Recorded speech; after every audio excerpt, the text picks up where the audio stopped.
et avant qu'il ne meure, paix à son âme, le président de la République, c'était quelqu'un que j'aimais beaucoup.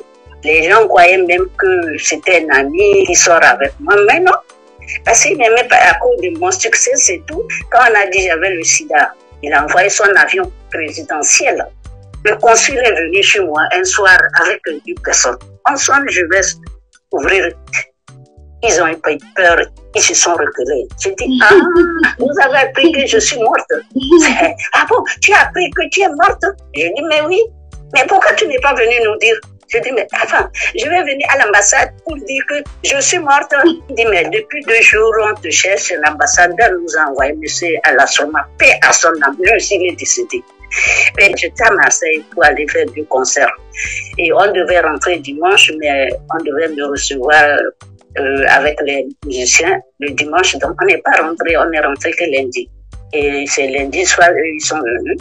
Il dit, bon, ok, bon, comme tu es là, donc, on va dire ça à l'ambassadeur. Est-ce que demain, tu peux passer voir l'ambassadeur? Il n'y a pas de souci.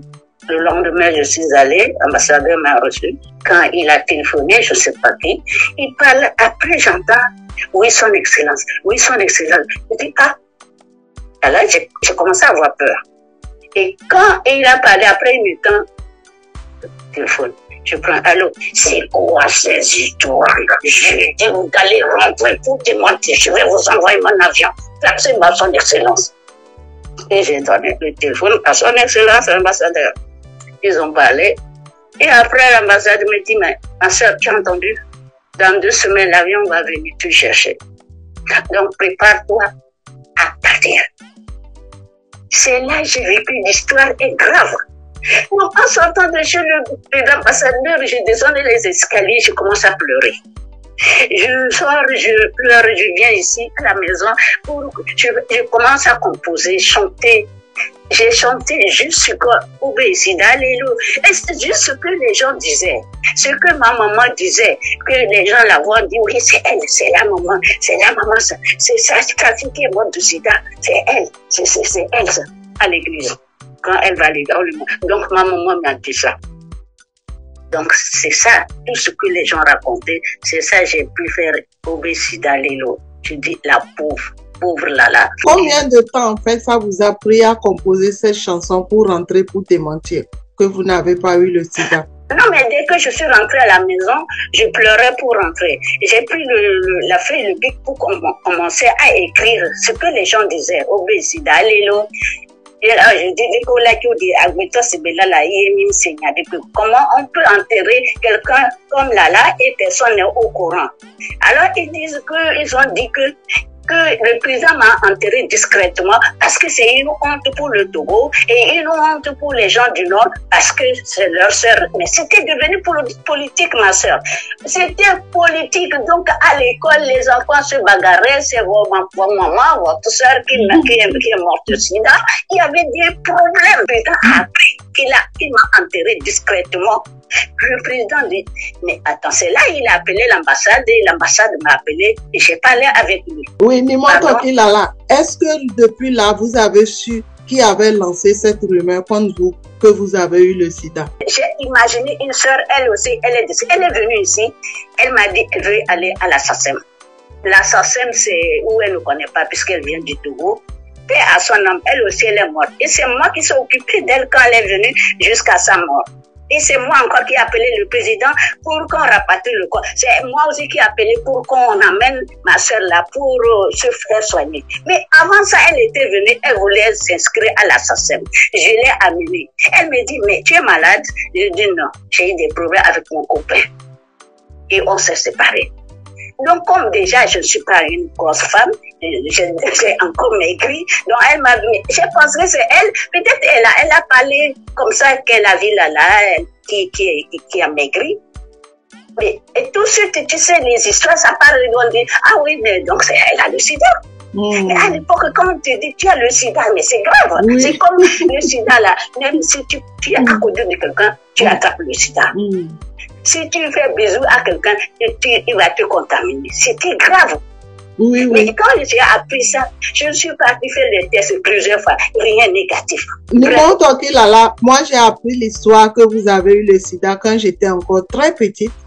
Très petite. Bien Je sûr, bien me sûr, ça fait rappelle à longtemps, ouais. l'école, j'étais sûrement à l'école primaire en ce moment, quand les gens racontaient, mais il paraît que Limon Toki a eu le sida, elle est morte, même des choses à raconter.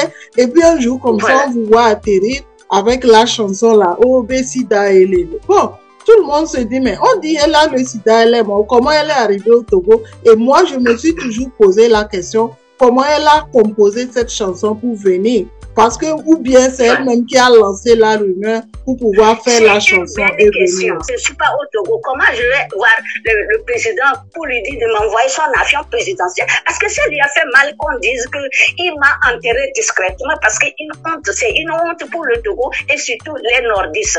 C'était, à l'époque, c'était politique nord et sud.